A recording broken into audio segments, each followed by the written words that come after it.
कहानी की शुरुआत 6 आदमियों के एक ग्रुप से होती है जो कि एक प्लेन में बैठकर कहीं जा रहे थे। दरअसल ये लोग कहीं घूमने गए थे, लेकिन इनके एक साथी की आंख में इन्फेक्शन हो गया, जिसकी वजह से इन्हें वहां से वापस आना पड़ा। इनका जहाज एक समुद्र के ऊपर उड़ रहा था और खराब मौसम के कारण इनका पायलट रास्ता भटक गया था। पायलट का नाम जॉन और उसके साथी का नाम मैक्स था। उन दोनों को ही समझ नहीं आ रहा था कि वो कहाँ जा रहे हैं और उन्हें चारों तरफ सिर्फ समुद्र ही नजर आ रहा था। आगे हम देखते हैं कि इस समुद्र में एक ऐसा टापू भी था जहाँ पर सिर्फ लड़कियां ही रहती थीं। ये लड़कियां जवान और बेहद खूबसूरत थीं। उधर वो जहाज लगातार आगे बढ़ रहा था, पर क्योंकि वो लोग काफी देर से यूं ही भटक रहे थे तो उनके जहाज का फ्यूल भी खत्म होने लगा था। यहाँ तक कि जहाज का कंपास भी खराब हो चुका था और उनका रेडियो भी काम नहीं कर रहा था। जॉन को पता था कि ये जहाज ज्यादा देर तक नहीं उड़ सकता, इसलिए वो उसे किसी भी जगह पर लैंड करवाना चाहता था। इसी बीच विल नाम के एक आदमी को एक टापू नजर आता है, जिसके बाद जॉन जहाज को उसी टापू पर लैंड कराने का फैसला करता है और ये वही टापू था जहाँ पर वो लड़कियां रहती थीं। अब वो जहाज जैसे ही उस टापू पर उतरता है, वहाँ पर 2 लड़कियों को उसके बारे में पता चल जाता है, जिसके बाद वो जहाज समुद्र में उतर जाता है। तभी उसे देखकर कुछ लड़कियां किनारे पर पहुंच जाती हैं। उधर वो जहाज भी तेजी से किनारे की तरफ आ रहा था और वहाँ वो लड़कियां छुपकर उस जहाज को आते हुए देख रही थीं। और तभी उनके देखते ही देखते वो जहाज किनारे पर पहुंच जाता है। फिर किनारे पर आते ही सबसे पहले डैनी नीचे उतरता है और उसके पीछे पीछे माइक उतरता है। अब नीचे आते ही डैनी आसपास देखने लगता है। उधर स्टू जिसकी आंखों पर पट्टी लगी हुई थी, वो भी उनके पीछे पीछे नीचे उतर गया था। उन सभी को लग रहा था कि इस टापू पर जरूर कोई तो रहता होगा और वो इनकी मदद जरूर करेगा। उधर डैनी अभी भी इधर उधर देख रहा था और तभी वो एक पिग को देखते ही उसे गोली मार देता है। थोड़ी देर बाद रात हो जाती है और सभी लोग किनारे पर ही सोने का फैसला करते हैं। वहीं डेव बाथरूम करने के लिए जब एक कोने पे जाता है तो वहाँ पर उसे एक इंसानी खोपड़ी नजर आती है, जिसको देखकर वो जोर जोर से चिल्लाने लगता है। तभी उसकी आवाज सुनकर उसके सभी साथी उसके पास आते हैं, जहाँ उस खोपड़ी को देखकर सभी को लगता है कि यहाँ पर आदिवासी हो सकते हैं और उन्होंने ही किसी को मारा होगा। अगली सुबह टापू पर हम डायना नाम की एक लड़की को देखते हैं जो कि प्रार्थना कर रही थी। उसके पास और भी लड़कियां बैठी हुई थीं। दरअसल वो उनकी देवी से कह रही थी कि टापू पर कई सारे आदमी आ चुके हैं और अब सिर्फ तुम ही हो जो उनसे हमें बचा सकती हो। हम देखते हैं कि डायना इन लड़कियों के ग्रुप की मुखिया थी। उधर विल और मैक्स एक टीम बनाकर पीने का पानी ढूंढने लगते हैं। वहीं एक टीम माइक और डैनी ने भी बना रखी थी और ये दोनों भी पीने का पानी ढूंढ रहे थे।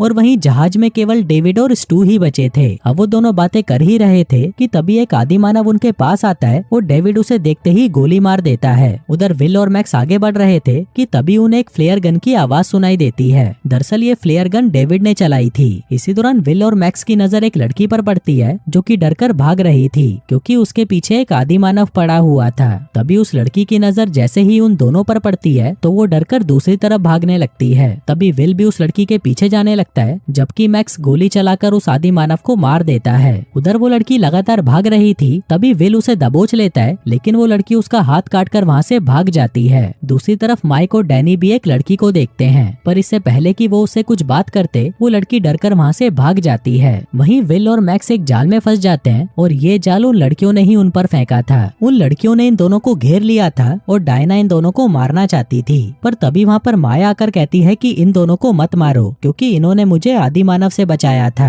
अब माया की बात सुनकर डायना वहाँ से चली जाती है, जिसके बाद माया भी उनका जाल काटकर वहाँ से चली जाती है और वो दोनों आदमी बाहर निकल आते हैं। आगे डैनी और माइक उसी जगह पर पहुँच जाते हैं जहाँ पर कुछ देर पहले डायना प्रार्थना कर रही थी। उधर विल और मैक्स अपने जहाज के पास पहुँच जाते हैं और तभी उसमें से उस आदि मानव की लाश नीचे गिरती है। अब ये देखकर वो दोनों जल्दी से जहाज में जाते हैं और डेव से उस लाश के बारे में पूछते हैं। इसी बीच वो लड़कियां उस आदि मानव की लाश को उठा ले जाती हैं जिसे मैक्स ने मारा था, जिसके बाद डायना अपने कबीले से कहती है कि मेरी अभी अभी हमारी देवी से बात हुई और देवी ने मुझे बताया है कि हमारे टापू पर एक बहुत बड़ी मुसीबत आने वाली है। अब डायना की बात सुनकर सभी लड़कियां डर जाती हैं। वहीं रात को सभी लोग समुद्र के किनारे ही सोते हैं और फिर सुबह होते ही डेव उस आदि मानव की कब्र तैयार करने लगता है, जिसको उसने गोली से मारकर मार डाला था। अब इससे पहले कि वो उस आदि मानव को दफना पाता, उसके सामने वो लड़कियां आ जाती हैं। वहीं उनको देखकर बाकी के दोस्त भी डेव के पास आ जाते हैं। तभी वो लड़कियां उनसे उस आदि मानव की लाश मांगती है और वो लोग उन्हें वो लाश दे देते हैं, जिसको लेकर वो लड़कियां वहाँ से चली जाती हैं। तभी मैक्स उन्हें कहता है कि हमें इन सभी लड़कियों से दोस्ती कर लेनी चाहिए ताकि हम उनकी मदद से इस टापू से निकल सकें। अब मैक्स की बात सभी को पसंद आती है। सभी इस टापू से निकलना चाहते थे,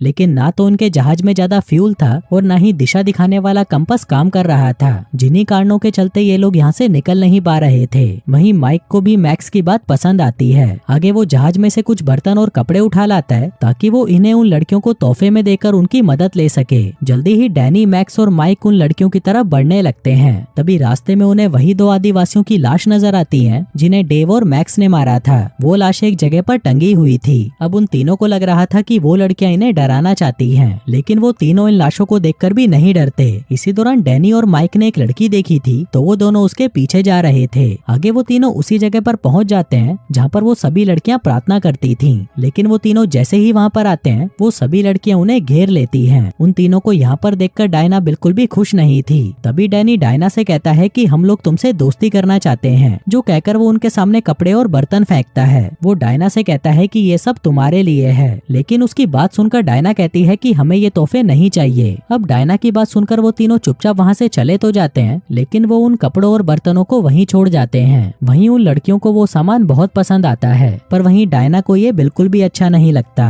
कुछ देर बाद हम माया को देखते हैं जो कि नए कपड़े पहनकर मैक्स के पास आती है। वो डायना को बताए बिना ही मैक्स के पास आई थी। दरअसल मैक्स ने उस आदिवासी से माया की जान बचाई थी, इसलिए माया को मैक्स पसंद आ गया था। आगे मैक्स उसे कॉफी पिलाने की कोशिश करता है। माया ने कभी कॉफी नहीं पी थी, इसलिए वो उसे पसंद नहीं आती। कुछ देर बाद सभी लड़कियां प्रार्थना वाली जगह पर इकट्ठा हो जाती हैं। इसी दौरान माया सबको बताने लगती है कि मुझे मैक्स से प्यार हो गया है, पर इसी दौरान वहाँ पर डायना आ जाती है। वो सबको बताती है कि मेरी अभी अभी देवी से बात हुई है और देवी ने मुझे कहा है कि हमें उन आदमियों से दोस्ती कर लेनी चाहिए और उनकी मदद से इन आदिवासियों को खत्म कर देना चाहिए। फिर जब हम उन आदिवासियों को मार देंगे उसके बाद हम उन आदमियों को भी मार डालेंगे। वहीं डायना की बात सुनकर सभी लड़कियां हैरान हो जाती हैं, क्योंकि वो सभी लड़कियां तो उन लड़कों के साथ दोस्ती करके उनके साथ इंटीमेट होना चाहती थी, लेकिन डायना की बात सुनकर वो सभी लड़कियां दुखी हो जाती हैं। कुछ देर बाद डैनी और मैक्स किनारे पर बैठकर बातें कर रहे थे। इसी बीच दो लड़कियां उनके पास आती हैं और उनसे बातें करने लगती हैं। वहीं विल समुद्र में मछलियां पकड़ने की कोशिश कर रहा था। तभी उसको देखकर एक लड़की उसके पास आती है और ये देखकर डैनी भी उस लड़की के पीछे आ जाता है। उधर मैक्स के पास माया अकेली बैठी थी और तभी मौका देखकर मैक्स उसे किस करने लगता है। अब किस करके माया को भी बहुत अच्छा लगता है तो वो मैक्स को फिर से किस करने लगती है। इसी बीच डेव किनारे पर टहल रहा था। दूसरी तरफ कुछ लड़कियों ने माइक से भी दोस्ती कर ली थी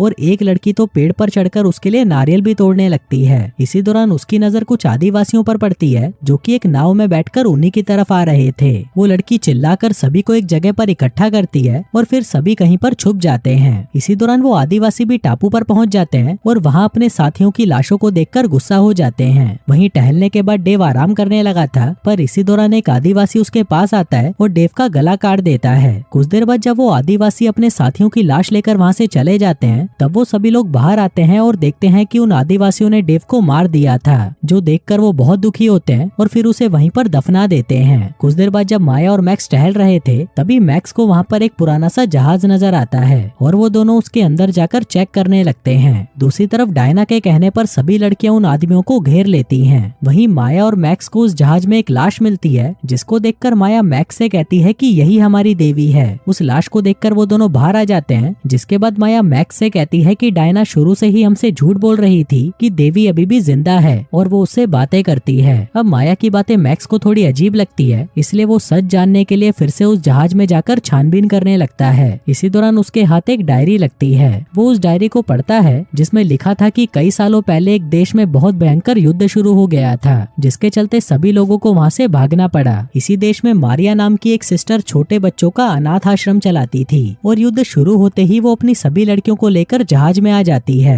आगे जब जहाज वहाँ से जा रहा था तभी रास्ते में मौसम इतना ज्यादा खराब हो जाता है कि वो जहाज बेकाबू होकर एक टापू पर गिर जाता है। अब इस घटना में वो छोटी लड़कियां तो बच गई थी, लेकिन सिस्टर मारिया का जबड़ा टूट जाता है और जहाज का पायलट भी मर जाता है। वहीं छोटी डायना ही मारिया का ख्याल रखती है। डायना भले ही 10 साल की थी, लेकिन वो बाकी लड़कियों का बहुत अच्छे से ख्याल रखती थी। फिर जैसे जैसे डायना बड़ी होती गई वो खुद को उन लड़कियों की लीडर मानने लगी। कुछ सालों बाद मारिया की मौत हो जाती है, जिसके बाद डायना ही उन लड़कियों की लीडर बन जाती है। लेकिन वो लड़कियों से झूठ बोलती है कि मारिया कोई देवी है जिसने हमारी जान बचाई, और इसी के साथ ही वो पुराने जहाज में भी किसी को जाने नहीं देती थी। वो लड़कियों से झूठ बोलती थी कि देवी उस जहाज में जिंदा है और वो सिर्फ उसी से ही बात करती है। अब पूरी डायरी पढ़कर मैक्स समझ जाता है कि डायना एक पागल लड़की है। इसी दौरान उसे वहाँ पर दिशा दिखाने वाला कंपास भी मिल जाता है। दूसरी तरफ वो लड़कियां सभी लड़कों के हाथ बांध रही थी। तभी डायना कहती है कि हमें इन्हें उन आदिवासी कबीले के हवाले कर देना चाहिए ताकि वो कबीला कभी भी हम पर हमला ना करे। इसी बीच मैक्स भी वहाँ पर आ जाता है और सभी को डायना की सच्चाई बता देता है, जिसके बाद वो सभी लड़कियां मिलकर डायना को मार देती हैं। फिर अगली सुबह वो सभी मिलकर उस टापू से निकलने का फैसला करते हैं। वहीं मैक्स के पास कंपास था जो बता रहा था कि पास में ही एक और टापू है, लेकिन जैसे ही ये लोग वहाँ से जाने लगते तभी आदिवासी कबीले उन पर हमला कर देते हैं। वो लोग उन्हें रोकने की बहुत कोशिश करते हैं, लेकिन मैक्स और उसके साथी वहाँ से निकल जाते हैं। फिर कहानी के अंत में हम देखते हैं कि वो लोग उस टापू पर पहुंच जाते हैं। और दोस्तों, इसी के साथ ही ये कहानी यहीं खत्म हो जाती है।